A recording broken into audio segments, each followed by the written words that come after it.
एक डॉक्टर बिना स्वास्थ्य जांचों के अपनी जो उसकी चिकित्सा है उसको आगे नहीं बढ़ाता। उसके बाद भी ये हाल है कि आज तक हमारे लिए चिकित्सा स्वास्थ्य में कोई सर्विस रूल्स सेवा नियमावली नहीं बनाई गई। कि यूपी के टाइम की जो 94 की नियमावली है वही चल रही है। तो उस नियमावली में ऐसी क्या कमियां थी जो आपको लगता है कि उसमें यहाँ बदलाव होने चाहिए? हर साल सैकड़ों की संख्या में बेरोजगार डिग्री लेकर घूम रहे हैं, लेकिन उनके लिए कोई व्यवस्था नहीं। 2015 में सरकार के द्वारा एक जियो जारी किया गया था। इनका ग्रेड पे इस आधार पर बढ़ाया जाता है कि भविष्य में होने वाली भर्ती बीएससी एमएलटी के आधार पे होगी। 2015 से आज 2026 हो गया है, उसके बाद भी 11 साल हो गए हैं। पहाड़ों में तो कहीं कुछ डॉक्टर कहीं बहुत सारी जगहों पर देखने को नहीं मिलते हैं। लोग कई बार तो ऐसे ही बिना उपचार के या डॉक्टर हॉस्पिटल तक ना पहुंच पाने के कारण ही मर जाते हैं। बिल्कुल, ये मामला सिर्फ बेरोजगारों को रोजगार देने का नहीं है सर। ये मामला है उत्तराखंड के जो जनता है, गरीब जनता है, मध्यम वर्गीय परिवार हैं, उनसे जुड़ा हुआ ये मामला, उनके स्वास्थ्य जांचों से जुड़ा हुआ ये मामला। बीएससी एमएलटी कोर्स आज राज्य के 4 कॉलेजों में चलाया जा रहा है, मेडिकल कॉलेजों में, जैसे सरकारी कॉलेजों में चलाया जा रहा है सर। और 80 से ज़्यादा प्राइवेट कॉलेज सरकार की मान्यता से आज उत्तराखंड में बीएससी एमएलटी कोर्स करा रहे हैं। अगर सरकार सीधे सीधे आप लोगों को कह दे कि फिलहाल हमारे को नए पदों की कोई आवश्यकता ही नहीं है, तब आप क्या करें? ये मैंने आपको कहा, अभी आंदोलन को 46 दिन हुए, अभी आप देखते जाइए।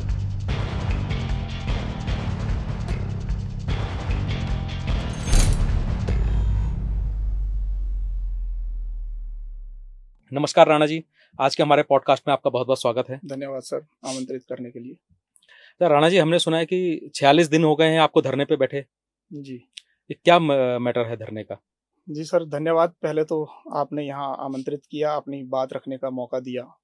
बड़े दुर्भाग्य की बात है कि आज उत्तराखंड राज्य को बने हुए लगभग 26 साल हो गए, और 26 सालों में जहां अन्य संवर्गों के लिए लगातार भर्तियां निकालती रही सरकार, और पद विज्ञापित करती रही, कुछ ना कुछ उनके लिए व्यवस्थाएं बनती रही, लेकिन सिर्फ मेडिकल लैब टेक्नोलॉजी ऐसा संवर्ग है जो स्वास्थ्य की एक तरह से रीढ़ की हड्डी माना जाता है। आप देखेंगे तो आज एक डॉक्टर बिना स्वास्थ्य जांचों के अपनी जो उसकी चिकित्सा है उसको आगे नहीं बढ़ाता है। बिल्कुल सही बात। इलाज करना उसके लिए संभव नहीं है वर्तमान समय में। बिल्कुल। उसके बाद भी ये हाल है कि आज तक हमारे लिए चिकित्सा स्वास्थ्य में कोई सर्विस रूल्स सेवा नियमावली नहीं बनाई गई। ये कितना बड़ा दुर्भाग्य है। नियमावली बनी ही नहीं है। नियमावली बनी ही नहीं है आज तक, क्योंकि जो 1994 की जो नियमावली है, जो यूपी के टाइम से चल रही है, वही आज भी प्रदेश में ढोई जा रही है। और 1995 से कोर्स चलाया जा रहा है, बीएससी एमएलटी कोर्स। मैं आपको ये भी बता देना चाहता हूँ कि 1995 से ये कोर्स लगातार चलाया जा रहा है। हर साल सैकड़ों की संख्या में बेरोजगार डिग्री लेकर घूम रहे हैं, लेकिन उनके लिए कोई व्यवस्था नहीं।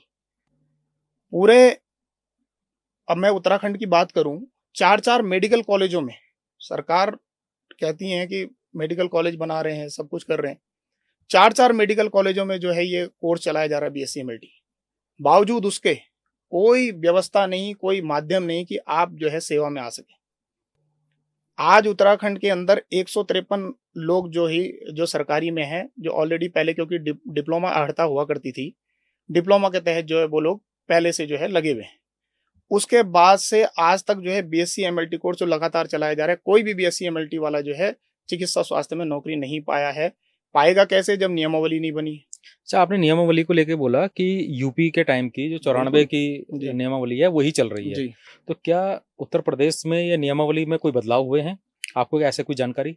वहाँ कोई इसमें उसका मुझे उत्तर प्रदेश में मैं उसका मुझे आइडिया नहीं है, और शायद वहाँ पे ऐसा बदलाव हुआ नहीं है। मैं तो देखो उत्तराखंड की बात करूँगा, क्योंकि जो चीज़ हम यहाँ झेल रहे हैं वो हमको यहाँ, क्योंकि उससे हम प्रभावित होते हैं, हमको देखना है।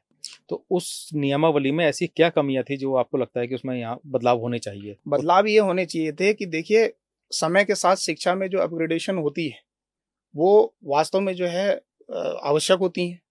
सरकार पहले क्या होता था, डिप्लोमा कोर्सेज चलते थे। आज जो है डिग्री कोर्सेज चलते हैं भाई, मास्टर्स भी लोग करते हैं और पीएचडी भी करते हैं उसी में, और जो है अपने आप को स्किलफुल बनाते हैं, और सरकार भी लगातार जो है इन कोर्सों को जो है मान्यता देती है, सरकार की मान्यता से ये कोर्स चलाए जाते हैं। तो उसके बावजूद भी जो है एक बार भी जो है आपने जो है सर्विस रूल जैसा जो है काम, सबसे जो महत्वपूर्ण काम था, वो सरकार के द्वारा नहीं किया गया। 2015 की मैं आपको बात बताता हूं। 2015 में जो है सरकार के द्वारा एक जियो जारी किया गया था, जिसमें जो पहले से ऑलरेडी कार्यरत कर्मचारी हैं सरकारी सेवा में, 153 लैब टेक्नीशियन जिनकी मैं बात बता रहा हूं, उस जियो में स्पष्ट रूप से ये लिखा हुआ है कि भविष्य में होने वाली, इनका ग्रेड पे इस आधार पर बढ़ाया जाता है कि भविष्य में होने वाली भर्ती बीएससी एमएलटी के आधार पे होंगी। लेकिन आप देखिए 2015 से आज 2026 हो गया है, उसके बाद भी 11 साल हो गए हैं। 11 साल हो गए, तो वो कोई बात ही नहीं है, मतलब उसमें तो कोई कुछ पूछने वाला नहीं है, कोई कहने वाला नहीं।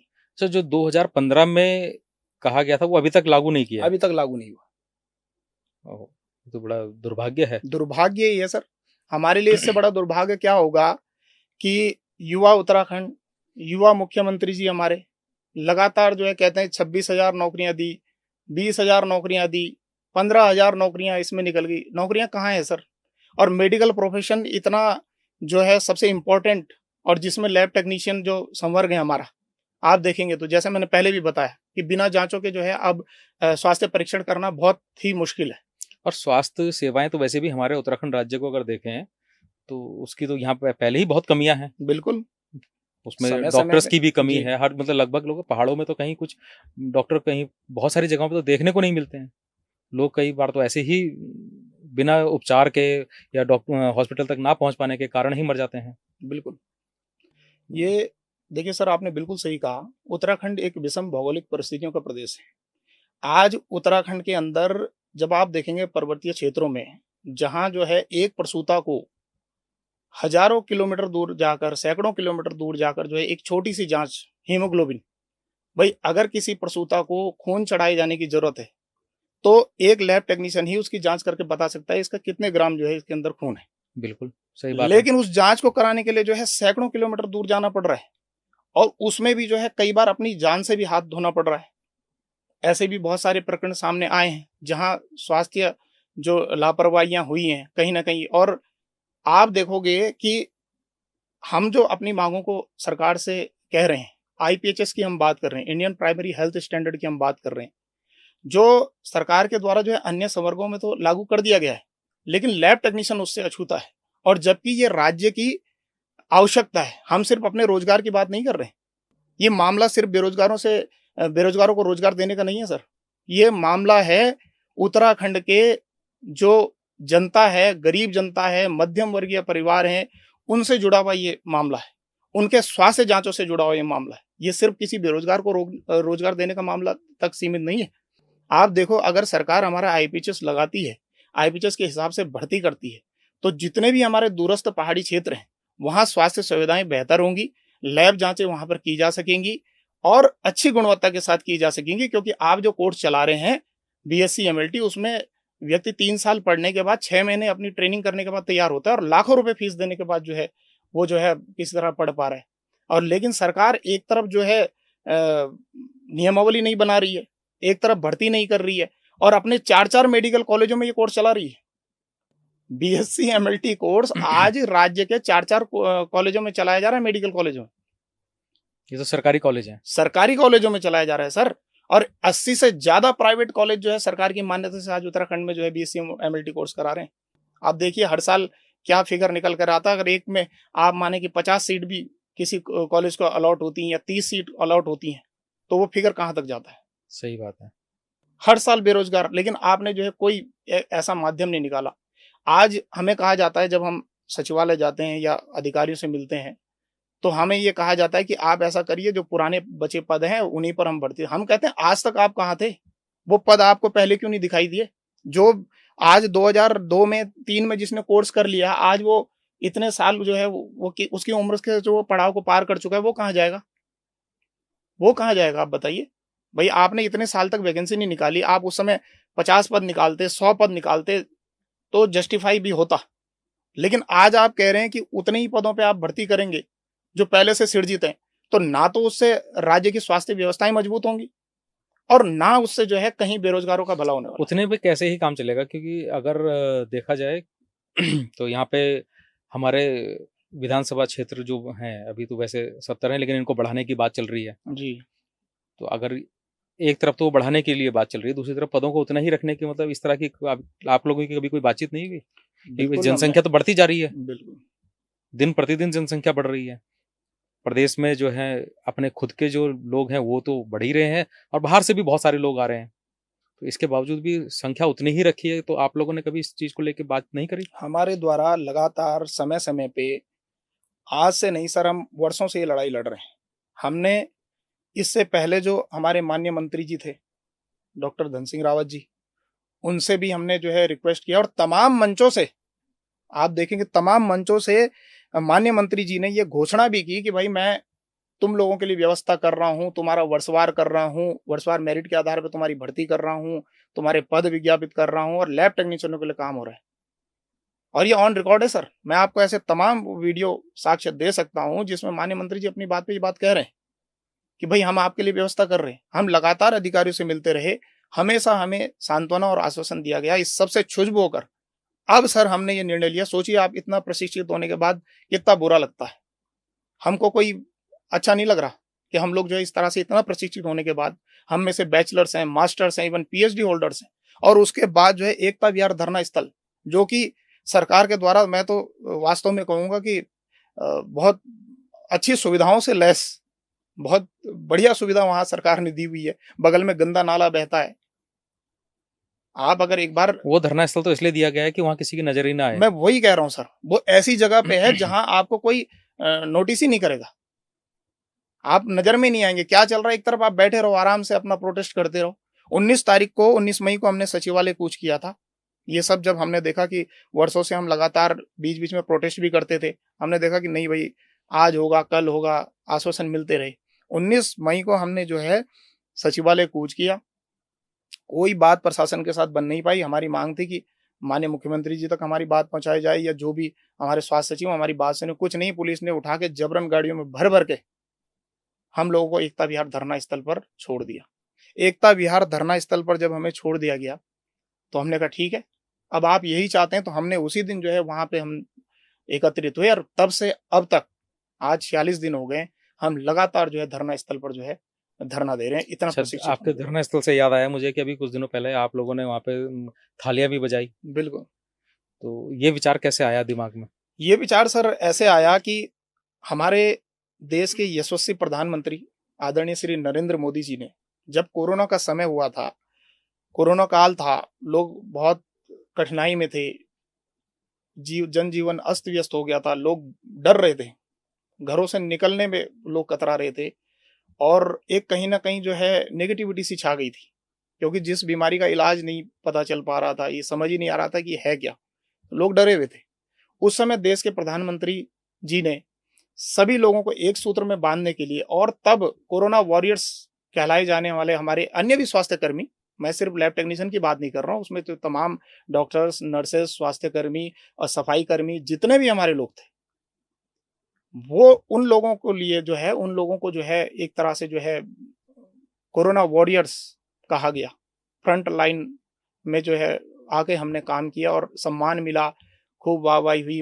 आदरणीय मोदी जी ने तब ताली और थाली बजाकर जो है सम्मान दिया, एक सूत्र में बांधने का काम किया देश को। लेकिन आज दुर्भाग्य ये है कि उत्तराखंड के अंदर हमें वो थाली इसलिए बजानी पड़ी, वो समय याद दिलाने के लिए कि जब कोरोना का समय था, तो यही लैब टेक्नीशियन जो है बढ़ चढ़ के अपनी जान की परवाह किए बिना हमने जो है जांचें करने का काम किया, सैंपल्स लेने का काम किया। सर, लोग भागते थे हमें देख के। वो जो पीपी किट हम पहनते थे तो लोग हमसे घबराते थे, हमें सोचते थे शायद हम उस पीपी किट में कोई दैत्य के रूप में उन्हें नजर आते थे।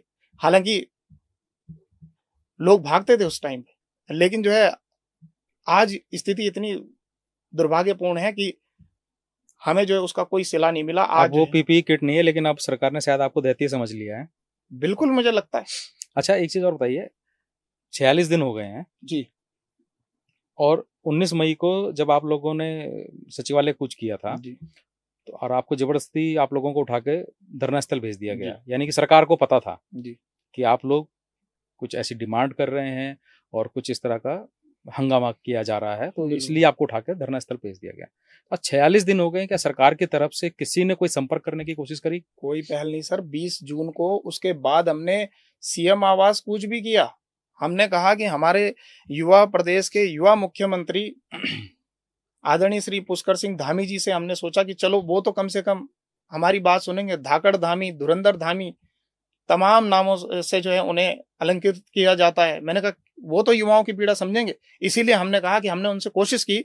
हमने उससे पहले जो है 8 तारीख को उनको जो है एक पत्र देके जो है मिलने का समय मांगा। कोई समय नहीं दिया गया, कोई जवाब नहीं दिया गया उस पत्र का।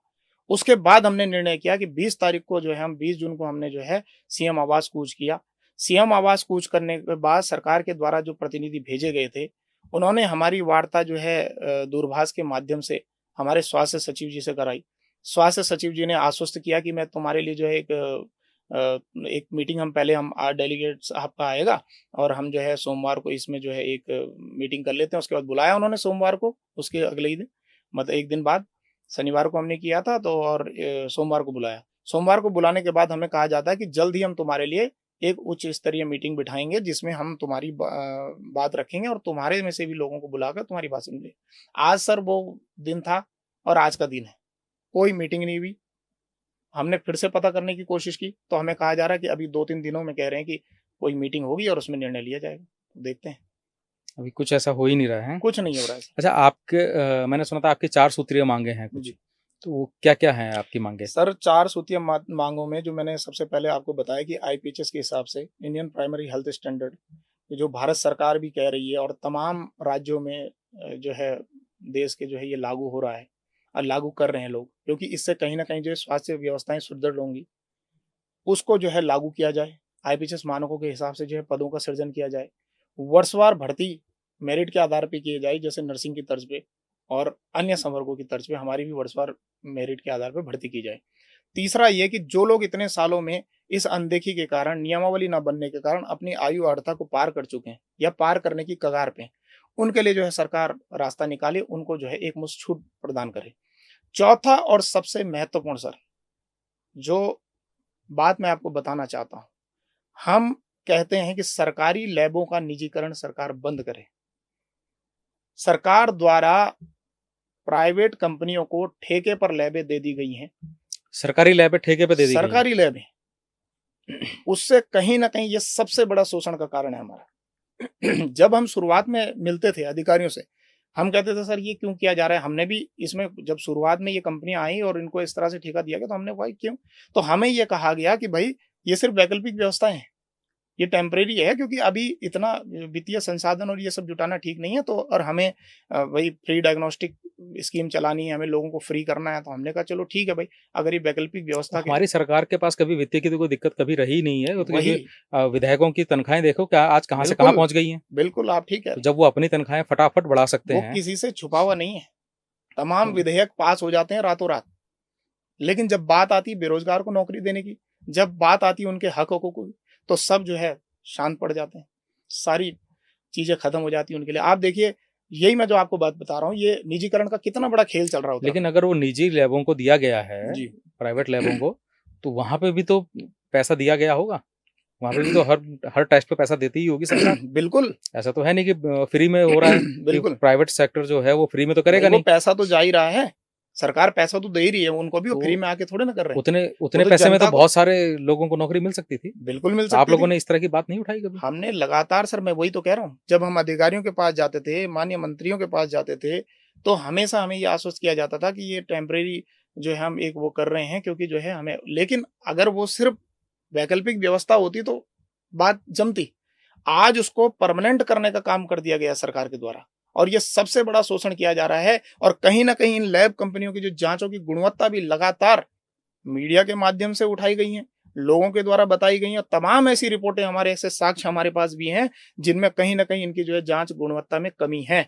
वहां काम करने वाले लोगों की आप जांच करवा लीजिए, सरकार एक बार जांच करा ले कि वहां कौन काम कर रहा है, उसकी डिग्री क्या है, डिप्लोमा क्या है, एक बार सरकार जांच तो करवाए। और कौन से डॉक्टर की साइनिंग अथॉरिटी से वहां पे जो है रिपोर्ट्स दी जा रही हैं, कितने डॉक्टर्स काम कर रहे हैं इन प्राइवेट कंपनियों में। तो सही बात है। बहुत बड़ा विषय है सर कि आपके पास अपना प्रशिक्षित युवा है, उसको आप जो है लाखों रुपए फीस देने के बाद जो है उसको तैयार कर रहे हो, और उसके बाद जो है आप प्राइवेट कंपनियों को बाहर से बुला के उनको जो है ठेके पे लैब दे रहे हो। और जब प्राइवेट को ही देना है तो फिर सरकार को तो ये कोर्स ही बंद कर देना चाहिए। बिल्कुल सर, कोर्स बंद कोर्स कर की देना जरूरत ही चाहिए। क्या है हमने फिर? लगातार जो हम प्रोटेस्ट के माध्यम से भी हमने ये बात अपनी कही है और पहुंचाने का काम किया है, और हम निवेदन भी करते हैं उन लोगों से जो लोग आज बीएससी एमएलटी कोर्स को कर रहे हैं, वो सचेत हो जाइए। और मैं ये कहूंगा कि जो आने वाली पीढ़ी है वो सोच समझकर इस कोर्स को करे, क्योंकि भविष्य सरकारी नौकरी में आने का कोई रास्ता नहीं है बीएससी एमएलटी कोर्स को करने के बाद, क्योंकि आपके सर्विस रूल ही नहीं है जो सबसे बुनियादी जरूरत होती है, सबसे बुनियादी चीज है आपके प्रदेश में नौकरी करने के लिए या स्वास्थ्य सेवाओं में आने के लिए। सबसे बड़ा दुर्भाग्य यह है सर कि आप ये देखो अन्य संवर्गों में लगातार भर्तियां प्रमोशंस की बात करती है। अभी जब हमारी बात हो रही थी मैंने आपको बताया कि सरकार के द्वारा अभी कुछ दिन पहले एक जियो जारी कर दिया गया। वो जियो जारी किया गया हमारा कैडर पुनर्गठन को लेकर।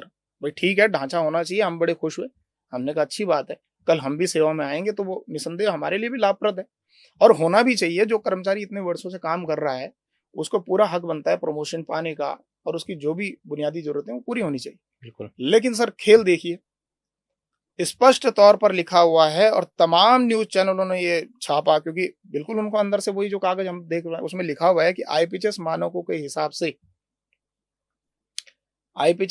के हिसाब से जो है ये हमने 3 सोपान बनाते हुए जो है कैडर पुनर्गठन कर दिया गया। तो यदि आपने आईपीएस मानक लगा दिए तो आप ये बताइए कि 2012 के मानक आपने स्थापित किए, 2022 के मानक आपने स्थापित किए, किन मानकों के तहत आपने कैडर पुनर्गठन किया, और अगर आपने किया है तो उसमें पद क्यों नहीं बढ़ाए गए, कहां है पद, उन्हीं पदों पे आप कैसे कर सकते हैं कैडर पुनर्गठन?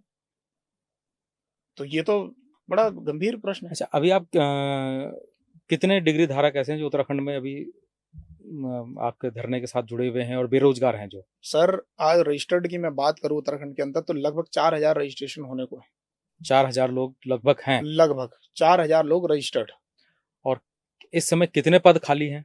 इस समय पद खाली, अगर आईपीएस 2022 की हम बात करें, जो हमारी सबसे पहले डिमांड थी, जो सरकार के द्वारा ये कह के खारिज कर दिया गया कि 2022 एडॉप्टेड ही नहीं है, हम इसको लागू नहीं कर सकते, तो उसके हिसाब से तो 1297 लगभग 1300 लगभग 1200 से अधिक पद बनते थे।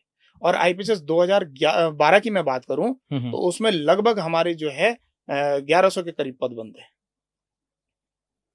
1100 लगभग 1100 पद आपके अभी खाली हैं? लगभग खाली आईपीएस। और 4000 लोग बेरोजगार हैं? बेरोजगार हैं। तो फिर भी इसमें अगर देखा जाए तो अप्रोक्स 3000 के आसपास लोग तो जो हैं ये गैप उनको तो रोजगार तब भी नहीं मिल पाएगा। लेकिन उसमें एक बात और है, 2015 तक जो है सिर्फ 11 कॉलेज हुआ करते थे। 2015 तक जो हमारे रजिस्टर्ड हैं वो लगभग 770 के आसपास हैं। तो एक मुश्त हमारे जो है यदि आईपीएस के हिसाब से सरकार करती है तो वो तो एक बार में ही सब लोग रोजगार पा जाएंगे जो इंतजार कर रहे हैं इतने सालों से। दूसरा ये है कि मेडिकल कॉलेज के भी तो ऑप्शन खुले हैं। अभी तो हम ये चिकित्सा स्वास्थ्य की बात कर रहा हूँ, जो मैं आपको ये बता रहा हूँ ये सिर्फ चिकित्सा स्वास्थ्य की बात कर रहा हूँ। अगर चिकित्सा शिक्षा की बात करें तो वहां पे भी पद खाली, और वहां पे भी एकमात्र हमारी भर्ती हुई थी जो कहीं ना कहीं जो है उसमें भी जो है संदेहों को घेरों में रही। 85 से 90 क्वेश्चन जो है ऑनलाइन लिंक के द्वारा जो है उसमें पाए गए।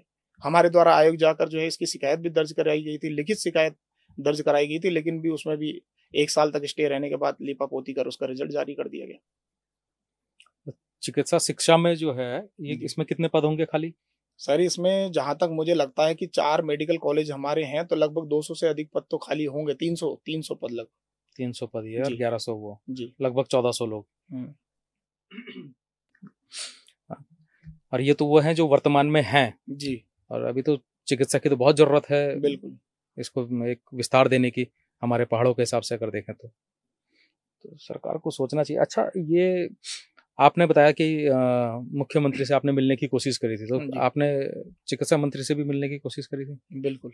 स्वास्थ्य मंत्री से हमने स्वास्थ्य मंत्री जी से हमारी लगभग जो है एक बार नहीं कम से कम 10 बार मुलाकात हो चुकी है। अच्छा, मुलाकात 10 बार हो चुकी हैं? नए स्वास्थ्य मंत्री जी।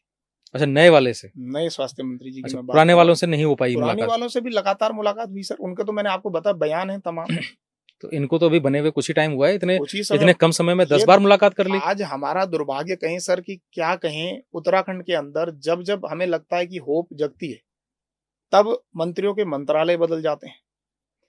और जब अधिकारी कोई समझने की स्थिति में होता है काम, जब उसे लगता है कि हाँ भैया मैं इस मामले को समझ चुका हूँ, मुझे ये फाइल आगे बढ़ानी, तो फिर उनके तबादले हो जाते हैं, वो चेंज हो जाते हैं। अब इसमें हम लोग करें तो करें क्या? फिर नया अधिकारी आएगा, वो नए सिरे से चीज़ों को सोचेगा, समझेगा।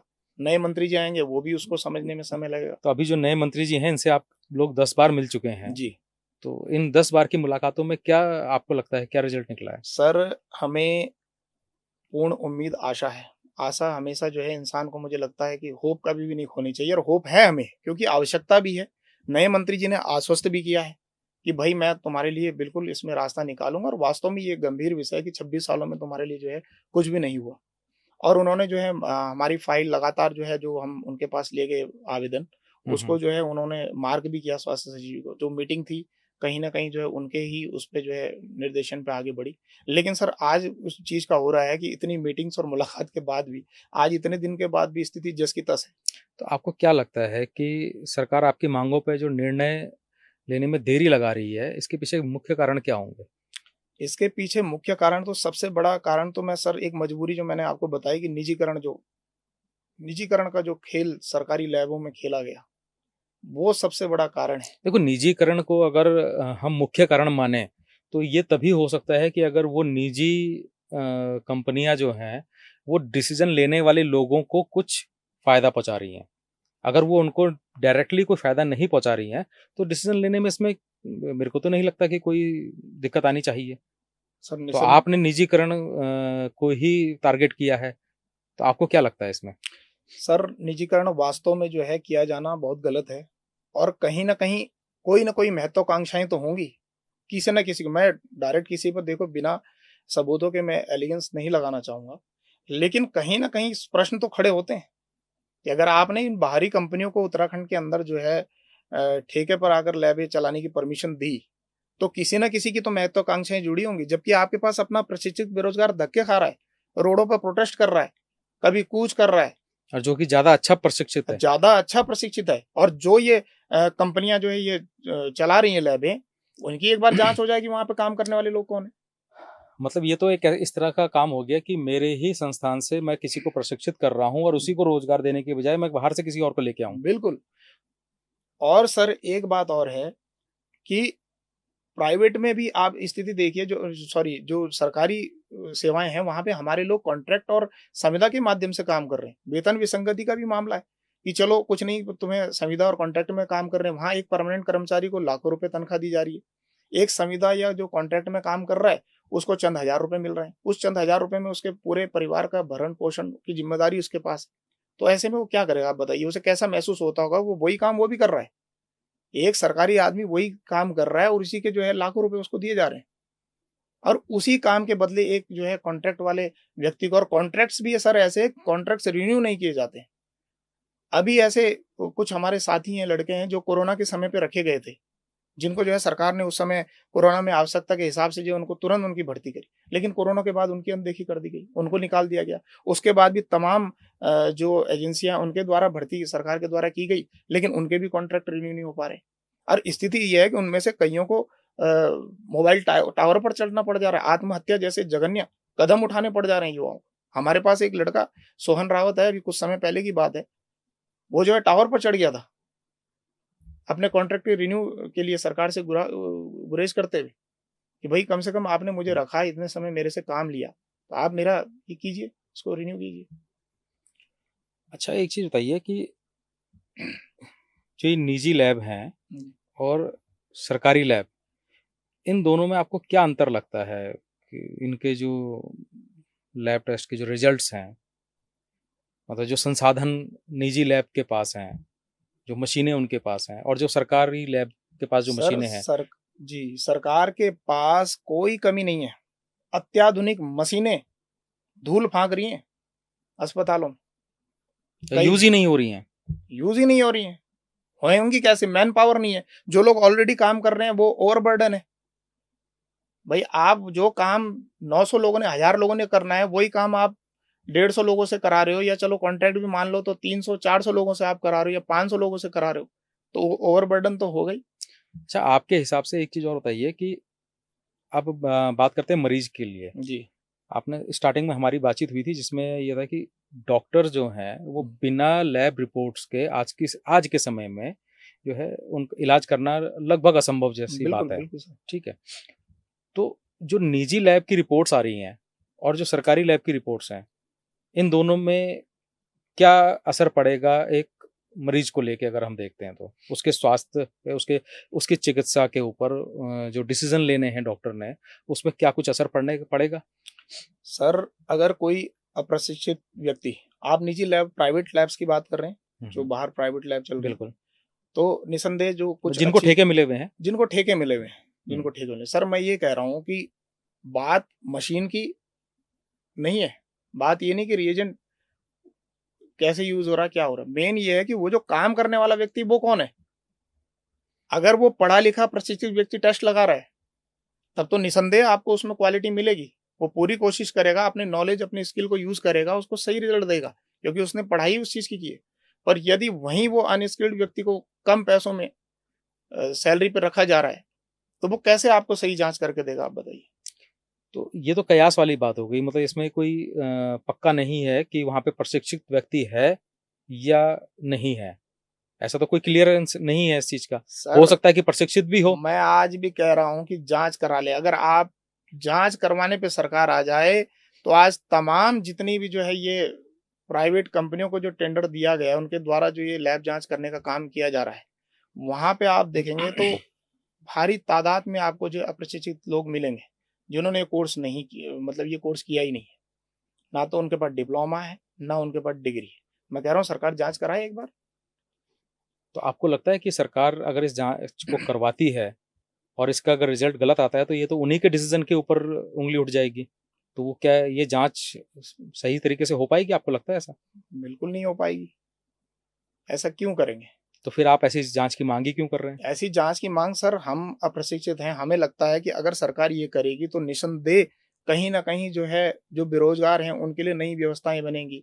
वो लोग जो है हक पाने के अधिकारी होंगे, जो लोग अप्रशिक्षित हैं उनको बाहर किया जाएगा, जो लोग प्रशिक्षित हैं उनको नौकरी मिलेगी। अच्छा एक चीज़ बताइए, जो ये ठेका प्रथा है जी। लैब की, हुँ। इसमें संसाधन किसके इस्तेमाल हो रहे हैं? सरकार के या जो लैब जो प्राइवेट सेक्टर की जो कंपनियाँ हैं, उन्होंने जिन्होंने ठेका लिया है, वो उनके अपने संसाधन यूज़ करते हैं, अपनी मशीनें यूज़ करते हैं या सरकार की कर रहे हैं? वो अपने संसाधन यूज़ कर रहे हैं, अपने कर रहे हैं। अपने संसाधन कर रहे हैं। उसके अलावा जो हमारी मशीनें हैं, हमारे लोग जो वहाँ कार्यरत हैं कॉन्ट्रैक्ट या संविदा के माध्यम से, या जहाँ-जहाँ जो परमानेंट हमारे जो एम्प्लॉयी, जैसे मैंने बताया था, जो ऑलरेडी कार्यरत हैं, वो लोग जो है सरकारी मशीनरी का इस्तेमाल कर रहे हैं। पर मैंने वही कहा कि उसमें से कई मशीन्स ऐसी हैं, जो आज भी जो है नहीं इंतज़ार कर रही हैं कि कोई उनको चलाए। ये मैं इसलिए पूछ रहा हूँ कि आपने बताया था 1100 के आस-पास पद खाली हैं। जी। तो ये 1100 पद अगर सरकार भर देती है, तो क्या इन 1100 लोगों के लिए सरकार के पास मशीनें हैं या लेनी पड़ेंगी? मुझे लगता है कि हैं भी, और आवश्यकता भी पड़ेगी लेने की। क्योंकि हमारा जो सबसे मेन फ़ोकस है, मैं ये कह रहा हूँ, टाइप ए की जो चिकित्सा इकाइयाँ हैं, हुँ, हुँ। 525 चिकित्सा इकाइयाँ हैं आईपीएचएस के हिसाब से। आईपीएचएस 2012 के मैं मानकों की बात करूँ, उसमें से सिर्फ़ 2 ही जगह जो है लैब स्थापित की गई है, 2 ही जगह लैब का पद सृजित किया गया है। लेकिन बाकी जगह ना तो लैब स्थापित की गई, ना वहाँ पद सृजित किया गया। और ये वाला प्रश्न सबसे पहले जो है कार्मिक विभाग तक जब हमारी फ़ाइल चली गई थी, जब हमारे स्वास्थ्य सचिव डॉक्टर आर राजेश कुमार जी थे, उन्होंने जो है हमारी फ़ाइल कार्मिक तक जो भेजने का काम किया था, वो फ़ाइल चली गई थी। कार्मिक विभाग के द्वारा जो है उस पर ये क्वेरी मारी गई थी कि आप ये बताइए कि ये इसकी आवश्यकता क्या है? हमारे पास तो जब इतना वो नहीं है, ये नहीं है, संसाधन नहीं है, तो उसमें मैं आपको डॉक्यूमेंट ये प्रोवाइड कर सकता हूँ। उसमें स्पष्ट रूप से हमारे जो है डायरेक्टर जनरल हेल्थ ने ये लिखा था कि सबसे पहले लैब टेक्नीशियन जाएगा, उसके उपरांत ही वहाँ जो है लैब शुरू की जाएगी और लैब का काम चालू होगा। भई पहले डॉक्टर जाएगा, तभी तो इलाज संभव, वो संसाधन जुटाएगा अपनी सर्जरी। सही बात है। आप उसे भेजोगे ही नहीं, आप पहले कैसे तय करोगे? वही तो बताएगा कौन-सी मशीन चाहिए, कितना वहाँ पे क्या संसाधन चाहिए, ये तो वही तय करेगा। और आप सोचो कि 525 जो कि जुड़ी हुई हैं, मैंने पहले भी कहा, पर्वतीय क्षेत्रों से, जो जुड़ी हुई है आम जनमानस से, उस पर्वतीय क्षेत्रों से जो आज उत्तराखंड की सबसे उत्तराखंड की पहचान है। उत्तराखंड के लोगों की जो है सबसे मूलभूत, जो बेचारे जो लोग पहाड़ी क्षेत्रों में रहते हैं और जो स्वास्थ्य अभाव में जो है जिनको संघर्ष करना पड़ता है, ये उनके लिए है। उसमें से सोचो आप 2 ही जगह लैब स्थापित है, 2 ही जगह लैब टेक्नीशियन का पद सृजित। तो हम यही तो कह रहे हैं, आप क्यों नहीं उन 523 चिकित्सा इकाइयों को आप उसमें सृजन कर रहे हैं लैब का? और सिर्फ क्यों नहीं आप जो है वहाँ पे लैब टेक्नीशियन को नियुक्त करते हैं, जब आपकी आवश्यकता भी है? बिल्कुल। और दिन प्रतिदिन जो है आप मीडिया के माध्यम से हो, समाचार पत्रों के माध्यम से हो, स्वास्थ्य व्यवस्थाओं की जो है कमी कहीं छुपी नहीं है। अच्छा, एक बात बताइए कि आंदोलन चलाने में ये आपको 46 दिन हो चुके हैं, जी। तो इन 46 दिनों में आपको क्या लगता है कि आंदोलन चलाने में आपके सामने बड़ी चुनौतियाँ क्या रही हैं? सर, सबसे बड़ी चुनौतियाँ रही हैं मौसम। मौसम तो अब और भी ज़्यादा खराब होने और वाला भी है। ज़्यादा खराब होने वाला है। आप यकीन कीजिए सर, जब हमने शुरुआत की थी, मई का समय है सर। हमने 19 मई को जो है सचिवालय कूच किया था।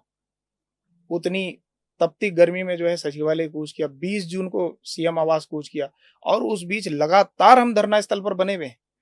उस धरना स्थल पर, जिसको मैं बार-बार ये, अब इसे आप कटाक्ष कह लीजिए, मैं कह रहा हूँ कि सुसज्जित व्यवस्थाओं से लैस, जहाँ पे जो है बगल में गंदा नाला बहता है, पीने की पानी की उचित व्यवस्था नहीं है, जहाँ पे जो है मच्छरों का इतना आतंक है कि अब आने वाले सीजन में तमाम जो है महामारियां फैलने का खतरा है। वो तो हर साल होता है। हर साल होता है और ऐसी परिस्थिति में जो है वहां रहकर हमें जो है सबसे ज्यादा जो है प्रभावित कर रहा है मौसम। बीच में इतना आंधी तूफान हुआ, कई बार जो है हमारा टेंट भी जो हमने वहां पे अस्थायी व्यवस्था की भी है वो टूट गया था, उसको जो है वो टूटा इतनी आंधी तूफान में। तो सोचिए आप किस तरह से। और उसके बाद भी सरकार की तरफ से जब आंधी तूफान आया उसके बाद कोई पूछने वाला ये नहीं आया कि वहां पे कितने लोग घायल हो गए या सही हैं कि नहीं है। हाँ, ये रिपोर्ट जरूर हमेशा हो रही है कि टीमें आती हैं, एलआईयू की टीम है, हमारे प्रशासन की टीम है, ये जरूर पूछते हैं कि हाँ कितने लोग धरने में आ रहे हैं, कितने आ रहे हैं। आप उसके बाद भी तो एक बार पूछते हैं कि क्या कोई हताहत हुआ जब वहां इतनी आंधी तूफान हुई। तो ऐसी कंडीशन में अभी तो अब मौसम और ज़्यादा बिगड़ने वाला है। जी अब इस सिचुएशन में आप अपने साथियों का मनोबल कैसे बना के रखेंगे इस धरने के लिए? सर, मनोबल बना रहेगा, मनोबल बना हुआ है, मनोबल बिल्कुल नहीं टूटेगा जब तक हमारी मांगे सरकार मान नहीं लेती, क्योंकि ये पीड़ा हमारे मन में घर कर गई है। क्योंकि अब तक हम सिस्टम से, व्यवस्था से और हमारे प्रति जो उपेक्षा सरकार के द्वारा लगातार, चाहे वो सरकार कोई भी रही हो, देखिए हम कोई राजनीतिक पार्टी से जुड़े हुए लोग नहीं हैं, हमारे को राजनीति से कोई लेना देना नहीं। हम सिर्फ बेरोजगारी पे बात कर रहे हैं और उस बेरोजगारी में सरकार चाहे कोई भी रही हो, सबने लैब टेक्नीशियनों की उपेक्षा करने का काम किया, चाहे वो कोई भी रही हो सरकार। आप इतने वर्षों में सरकारें आई गई, लेकिन कभी भी एक बार भी ये सोच नहीं ली गई, भाई इतने सालों में नियमावली नहीं बना पाए आप बताइए सर। सरकार को याद आती है, कोरोना में सरकार को हमारी याद आती है, डेंगू में आपको जो है जैसी महामारियों में हमारी याद आती है, मलेरिया में हमारी याद आती है, तमाम ऐसी बीमारियों में आपको हमारी याद आती है, चार धाम यात्रा में आपको हमारी याद आती है। और जब आपकी आवश्यकताएं पूरी हो जाती हैं, उसके बाद लैब टेक्नीशियनों के हक हकूकों से, उनके लिए नीति नियम बनाने से आपको इतना परहेज क्यों करना पड़ता है? तो अब तो अभी दोबारा से ये बरसात का सीजन जैसे ही ये शुरू हुआ है, तो इसके बाद तो ये कई तरह की बीमारियां आने लगेंगी, तो लैब टेक्नीशियंस की तो बहुत ज़्यादा ज़रूरत पड़ेगी। तो क्या आपको लगता है कि अभी ऐसे टाइम पे दोबारा याद करेगी सरकार आपको? बिल्कुल करेगी। तमाम फिर से कोई ना कोई कॉन्ट्रेक्चुअल पोस्टें निकाले जाएंगी, तो कॉन्ट्रैक्ट पे फिर रख लिए जाएंगे कुछ कॉन्ट्रैक्ट पे टाइम रख के लिए। लिए जाएंगे, फिर उनको इस्तेमाल। और बेरोजगारी इतनी है सर कि वो भी क्या करे, मजबूर आज व्यक्ति क्या करेगा? जिसको कुछ नहीं मिल रहा वो कुछ ना कुछ करने के लिए, जिसने जो पढ़ाई की होगी ना से कुछ भला। वो निसंदेह करेगा, उसकी मजबूरी। पर फिर भी मैं आज आपके इस चैनल के माध्यम से आज लोगों से ये निवेदन करता हूं कि एकजुट हो जाइए। सरकार लगातार लैब टेक्नीशियनों की उपेक्षा करती आई है, कर रही है, जो हमें लगता है इतने सालों में सिर्फ एक नियमावली का काम सरकार के द्वारा नहीं किया गया, तो अभी भी जागने का समय है। और मैं राज्य के मुख्यमंत्री हमारे युवा पुष्कर सिंह धामी जी से भी ये निवेदन करता हूँ, हमारे स्वास्थ्य मंत्री जी से ये निवेदन करता हूँ कि साहब अब तो बस एक बार लैब टेक्नीशियनों की भी सुध ले लीजिए। आपने अन्य संवर्गों में हजारों भर्तियां आपने कर चुके हैं आप, और लैब टेक्नीशियन हमेशा हर परिस्थिति में आपके साथ खड़ा रहा है। पूरे राज्य की जो है स्वास्थ्य व्यवस्थाओं को ढोने का काम उसने कंधे से कंधे मिलाकर काम करने का आपके साथ काम किया। आज उसकी उपेक्षा करना बंद कर दीजिए। अच्छा, कभी इन 46 दिनों में कभी ऐसा कोई पल ऐसा आया, कभी कुछ ऐसा महसूस हुआ कि ये आंदोलन को बस अब खत्म कर देना चाहिए? सर, सरकार की जो बेरुखी है और लगातार जिस प्रकार आश्वासन और आश्वासन मिलते हैं, वास्तव में ऐसा लगता है कि कई बार विचार आया भी कि क्या आंदोलन सही कर रहे हैं हम? क्या हमें ऐसा करना चाहिए? लेकिन सर हमारे पास इसके अलावा विकल्प क्या है? फिर कहीं न कहीं हमें जो पीड़ा हमारी है, हमें लगता है कि इसके अलावा कोई विकल्प नहीं बचता। हमने हाथ जोड़ के देख लिए, मंत्री जी के जो है हमने बहुत उनसे निवेदन करके देख लिया, अधिकारियों के से मिल के देख लिया, कुछ नहीं हो रहा। तो लोकतंत्र में जो अब बचता है रास्ता, हम उसी पे चल रहे हैं। और उसके बाद भी अगर सरकार सुध नहीं लेती, तो आप सोचिए इससे बड़ी उदासीनता सरकार की क्या हो रही है? जनता को भी देखना है, सरकार भी देखेगी। अगर सरकार सीधे-सीधे आप लोगों को कह दे कि फिलहाल हमारे को नए पदों की कोई आवश्यकता ही नहीं है, तब आप क्या कहेंगे? मैं ये कहूँगा सर कि आवश्यकता बिल्कुल है, निसंदेह। आपके कहने ना कहने से वो नहीं होगा। आप वो नीति नियम अगर जब बनाएँगे ही नहीं, तो फिर कैसे वो तो लागू? सरकार तो ठेका प्रथा पे अपना काम चला ही रही है।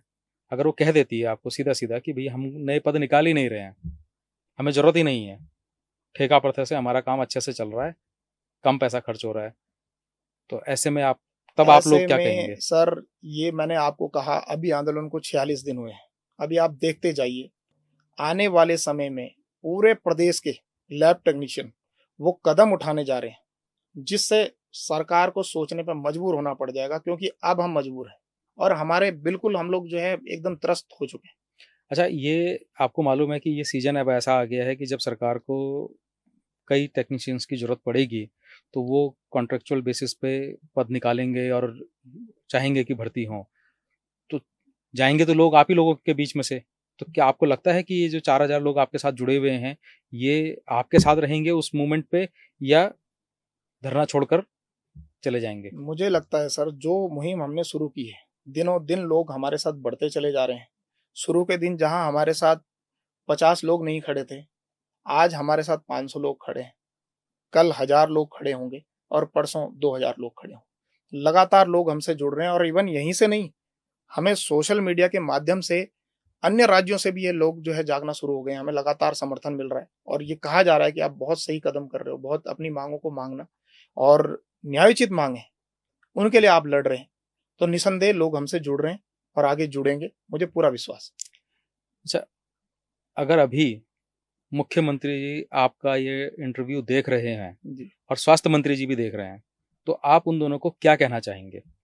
मैं ये संदेश आपके न्यूज़ चैनल के माध्यम से ये बताना चाहूँगा हमारे प्रदेश के माननीय मुख्यमंत्री जी से, माननीय स्वास्थ्य मंत्री जी से ये कहना चाहूँगा कि सर जिस तरह से हमने जब-जब आवश्यकता हुई, इस प्रदेश के लैब टेक्नीशियनों ने, चाहे वो कॉन्ट्रैक्ट के माध्यम से हो, संविदा के माध्यम से हो या अन्य निजी संस्थाओं में रहकर भी हम लोगों ने जो है कंधे से कंधा मिलाकर इस राज्य की स्वास्थ्य व्यवस्थाओं को सुचारू रूप से चलाने में अपना पूरा योगदान दिया। तो इसलिए आपको 26 सालों में हमारे लिए जो है कोई नियम नहीं बनाए गए, ना हमारी नियमावली बनाई गई, ना हमारी भर्ती की गई। तो हमारे साथ ऐसा दोहरा रवैया क्यों? और आखिर आप ही नीति नियामक हैं, आप ही नीति बनाने वाले हैं, आप ही को जो है सोचना है, आप ही हमारे जो है एक स्वास्थ्य के अभिभावक के रूप में हम आपको देखते हैं और आपसे निवेदन करते हैं कि एक बार कृपया आप जो है हमारी माँगों को मान लें। हमने लगातार कोशिश करी, अब हमारे पास जो है कोई विकल्प नहीं बचता, इस तरह से जो है धरना प्रदर्शन करने का और अपनी आवाज़ उठाने का। तो मेरा यही निवेदन है कि आप हमारी बातों को मान लें और निश्चित तौर पर हम जब तक सरकार हमारी बात नहीं मान लेती, हम इस प्रोटेस्ट से, इस धरने से उठने वाले नहीं हैं। देखिए, मैं तो एक ही चीज़ समझता हूँ कि सरकार को ये मानना चाहिए कि हमारा ये छोटा-सा राज्य जो है एक परिवार है। हमारे परिवार के कुछ बच्चे जो हैं, वो धरने पे बैठे हैं, तो वो अभिभावक हैं हमारे, जो मुख्यमंत्री जी हैं, बिल्कुल सर। हमारे स्वास्थ्य मंत्री जी जी, हैं, हमारे स्वास्थ्य सचिव हैं। बिल्कुल। तो मेरे को लगता है कि आप लोगों से जुड़ी हुई जो समस्या है, अगर सरकार चाहे, तो एक ऐसी मीटिंग रख सकती है, जिसमें मुख्यमंत्री, स्वास्थ्य मंत्री, स्वास्थ्य सचिव और इससे जुड़े हुए जितने भी अधिकारी हैं, वो सब अगर एक साथ एक जगह पे आकर बैठ जाते हैं, तो ये डिसीज़न एक ही दिन में लिया जा सकता है। इसको ये भी कहने की ज़रूरत नहीं है कि इसमें इतना समय लगेगा, क्योंकि समय सिर्फ़ और सिर्फ़ फाइलें खिसकाने में लगता है। अगर सरकार चाहे, तो सिर्फ़ 1 दिन, वो उस 1 दिन में डिसीज़न ले सकती है, या तो हाँ, या तो ना। जितने लोग चाहें, उतने लोगों को लीजिए, जितने आपके पास पद हैं कम से कम उनको भरिए और इस ठेका प्रथा को बंद कीजिए, क्योंकि यहाँ का युवा जो पढ़ रहा है, पैसा खर्च कर रहा है, समय खर्च कर रहा है, वो इससे पीड़ित है। तो मेरी तो यही उम्मीद है और आप लोगों के लिए भी यही दुआ है कि शायद सरकार इस चीज़ को सुनेगी, समझेगी और इस पे एक सही फैसला लेगी। और 46 दिन आज हो चुके हैं, मुझे लगता है कि सरकार के कानों में ये बात जैसे ही जाएगी, वो इस पे तुरंत डिसीज़न लेगी, अगर वो संवेदनशील है आप लोगों के लिए तो। मेरी तो यही दुआ है आपके लिए। धन्यवाद सर। आज के पॉडकास्ट के लिए आपका बहुत-बहुत धन्यवाद धन्यवाद। सर। बहुत-बहुत धन्यवाद।